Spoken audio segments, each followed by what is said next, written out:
When making your platter, choose a variety of fruit, so you have a range of colours, sizes and shapes. We're using mangoes, kiwi fruit, strawberries, passion fruit, figs, apples, peaches, blueberries and plums. Slice the cheeks from each side of the mango as close to the stone as possible.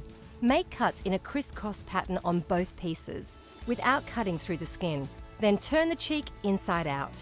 Make an angled cut from the outside towards the centre of the fruit. Make a second angled cut to form a V shape.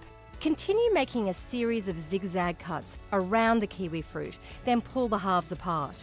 Using a cookie cutter to cut shapes from sliced melon, we're using a star-shaped cutter. Watermelon and rock melon work well. Using a sharp knife, thinly slice the apple and fan out. To stop the apples discolouring, rub a cut lemon over the slices. Arrange the fruit on a large, shallow platter or wooden board. Mix the shapes and colours by spreading the fruit in different directions around the platter. Be creative and have fun with it, and make sure to pile on the fruit generously. To take your fruit platter to the next level, garnish with nuts, dark chocolate, fresh mint, blueberries and lime.